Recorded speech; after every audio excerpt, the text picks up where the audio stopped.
Halo, apa kabar? Kembali bersama dengan saya Swito. Di video kali ini saya nggak sendirian, saya bersama dengan Kak Maria Levina dari Passion Consultant dan kita akan bahas mengenai culture shock. Sebelumnya jangan lupa untuk subscribe dan nyalakan notifikasinya.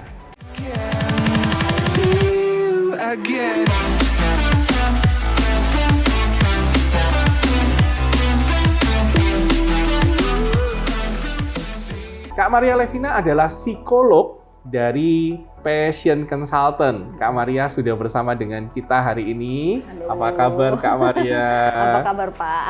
Gimana? Ini hari ini ngadepin pandemi, sehat semuanya? Iya, syukurlah bisa ada di sini sama-sama Pak Swito dan Universal. Jadi Ya. hari ini sudah siap untuk membahas tentang apa ini? Kita bahas mungkin tentang pengalaman saya ya untuk tinggal di Amerika dan Mantap. kuliah di Amerika saat ini. Ya. Betul? Memang saya baru menyelesaikan studi saya untuk S2 di sana dan sekarang ada waktu kembali, kita bisa ketemu lagi Pak. Betul sekali. Walaupun dalam pandemi seperti ini. Betul sekali. Ya, Kita yang pertama kita akan bahas mengenai culture shock. oke. Boleh ceritain sedikit? Karena Kak Maria sendiri kan ngalamin antara tinggal di Jakarta, bekerja, hidup, bahkan sekarang malah betul-betul pindah dan sekolah juga di Amerika. Nah, dari sisi culture shock ini bisa sharing sedikit dong ke kita. Kalau dari sisi culture shock banyak ya, otomatis kita kan lihat tahu barat dan timur gitu ya. Dan yang terutama mereka terbiasa untuk spontan. Jadi mereka misalnya ketemu nyapa di jalan, hai apa kabar? Atau even kita pakai baju yang kelihatan menurut mereka bagus, mereka bisa langsung bilang, hei baju kamu bagus ya, misalnya kayak gitu. Dan ketika pengalaman saya di kuliah, hal utama yang saya pelajari adalah ketika kita bertemu dosen misalnya gitu kan, penting atau orang-orang yang kita hormati, kita mungkin perlu selalu untuk hi, how are you gitu kan, selalu menyapa dulu apa kabar sebelum kita bicara hal-hal lain. Itu pun dalam konteks sederhana dalam kehidupan sehari-hari, hi, how are you itu penting untuk diucapkan gitu loh. Ketika Jadi kita itu kayak ketemu orang lain. kata-kata SOP bakunya ya. Iya. Hi, how are you? Hi, how are you? Jadi sebetulnya tidak pusing itu mau pagi, siang, sore, mau kenal akrab, kenal nggak akrab, pokoknya hi, how are you gitu ya. Jadi itu etiket ataupun kesopanan kita sebelum kita kenal sama orang, kita harus seperti itu dulu. Dan itu bagi kita mungkin nggak biasa ya, apa kabar gitu, mungkin nggak menjadi suatu kebiasaan di budaya kita, tapi di budaya sana itu penting sekali. Mungkin kalau di kita ini biasanya kalau kita ketemu kita menanyanya gini, udah makan belum gitu Iya. ya. Atau kamu lagi sibuk apa misalnya kayak gitu kan ya. Iya. Kalau di sana memang seperti itu. Oke. Jadi kadang-kadang saya suka lupa, saya suka bablas aja ngobrol gitu ya. Ternyata bagi mereka itu sebelumnya hi, how are you gitu dulu, seperti itu. Nah, Maria kan sekarang lagi studi di Amerika dan ini kebetulan lagi balik sebentar aja. Boleh nggak, mumpung ada kesempatan lagi balik di sini, ceritain sedikit tentang paling beda culture-nya itu dari sisi apa sih selama sekolah di Amerika? Tapi kan utama tuh kalau mereka kan langsung tanya ya Pak ya kalau di kelas gitu kan. Maksudnya mereka nggak biasa untuk diatur atau seperti apa. Kadang-kadang bisa tiba-tiba mereka pergi gitu kan di kelas seperti itu kan. Oke. Ya bedanya kayak gitu sih kalau saya bilang. Dan mereka bebas aja mau ngomong apa aja gitu kan di sana. Oke. Gitu kan. Berarti kalau Maria ngelihat buat anak-anak Indonesia itu pesan Maria apa nih? Terutama dari sisi pengalaman Maria secara pribadi ini. Kalau saya bilang sebelum memang mau ke sana harus menyiapkan diri ya. Jadi biasalah untuk mandiri dalam mengerjakan segala sesuatu karena di sana betul-betul kita tidak bisa bergantung pada orang lain. Misalnya dalam studi kita harus tahu schedule kuliahnya gimana, kemudian tugasnya submitnya kapan. Karena bukan hanya kuliah yang kita pikirkan, mungkin ada kita sambil kerja, kita sambil ngurus rumah gitu ya Pak ya, karena semua harus kita kerjakan sendiri. Jadi kalau misalnya kita ada bagi waktu untuk kerja, kita ada bagi waktu untuk urusan pribadi kita, itu kalian harus punya perencanaan yang kuat gitu ya. Jadi tidak bisa lagi mengandalkan orang lain. Kalau misalnya memang kita kan dikasih tugas lewat Blackboard kalau di sana. Dikasih tugas lewat Blackboard. Kadang-kadang kita nggak pantau gitu kan. Dosen masukin aja tugasnya tanpa kita tahu gitu kan.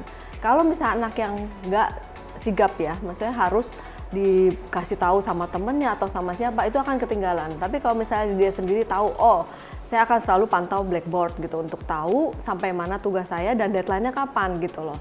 Beberapa anak kan mengabaikan itu gitu karena email juga mungkin nggak dicek. Email ada banyak. Email kampus harus berbeda dengan email pribadi karena tugas-tugas akan masuk terus di situ.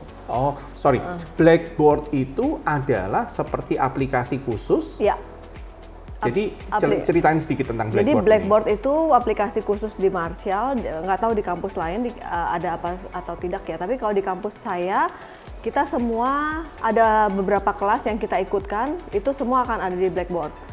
Dan masing-masing kelas itu akan masuk tugas-tugas dari dosen dan itu tidak ada peringatan dari dosen kadang-kadang. Berarti kita harus rajin-rajin cek kalau ada message baru atau ada kalau email itu berarti ada email baru seperti itu. Nah, kalau kita kan WA mungkin ada notifikasi ya, jadi kita tahu gitu. Betul. Ya. Kalau Blackboard ini kadang-kadang kita nggak tahu Pak, jadi kita harus rajin untuk ngecek aja gitu karena jadwal bisa berubah kan. Misalnya kita di sana terutama masalah cuaca. Oke. Jadi cuaca di sana itu kan tidak sama dengan di sini. Kita waktu saya pertama kali kuliah itu kan kejebak salju misalnya seperti itu. Jadi kejebak salju atau ada flooding kemarin itu. Jadi kita harus betul-betul update ada kuliahnya dan kuliahnya akan geser hari apa, jamnya berapa misalnya kayak gitu. Itu dikasih taunya semuanya di black box. Informasi resminya dari sekolah, dari kampus, semuanya ada di Blackboard. Jadi kita Blackboard, ya, oke. Jadi itu dalam bentuk kita bisa periksa di handphone kita atau harus di laptop? Bisa handphone, bisa di laptop. Pokoknya kita masuk ke websitenya Marshall aja, di website kampus untuk mengecek semuanya itu. Oke. Sebelumnya kita lupa memperkenalkan. Mar, kamu cerita dong, kamu itu kuliah di mana, universitinya apa, jurusannya apa, kotanya mana. Jadi sedikit banyak supaya lebih detail. Oke, saya kuliah di Marshall University, jurusan psikologi, ya, untuk ngambil masternya di sana dan kemudian Marshall University itu di kota Huntington, West Virginia. Itu kota. Itu termasuk daerah West atau daerah? Kita masuk East ya Pak. Masuk East ya? Iya. Oke. Dan mungkin tidak banyak yang tahu Marshall University, tapi saya merasa itu university yang tepat untuk saya pribadi karena kenapa? Kita berada di kota yang kota kecil, jadi kita fokus untuk belajar dan fasilitasnya itu sudah sangat memadai kayak misalnya kampusnya, fakultas jurusannya banyak, kemudian juga perpustakaannya juga lengkap gitu ya. Jadi kita bisa akses materi-materi kuliah langsung ke library gitu tanpa kita perlu pergi, bisa akses dari rumah seperti itu. Seberapa besar kota Huntington ini? Kalau analogikannya dengan kota di daerah Jakarta, itu seperti kota mana kira-kira sekeliling Jakarta itu?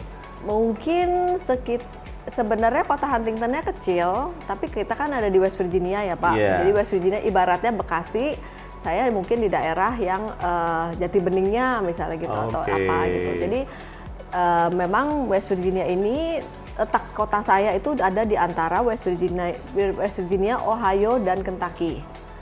Jadi untuk tiga state itu saya bisa nyebrang kapan aja gitu loh.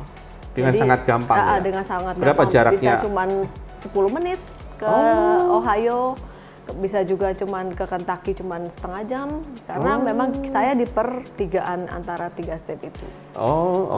Nah tadi sudah dijelaskan tentang kamu sekolah di mana, di jurusan apa. Nah sekarang pengen tahu sedikit sebelumnya.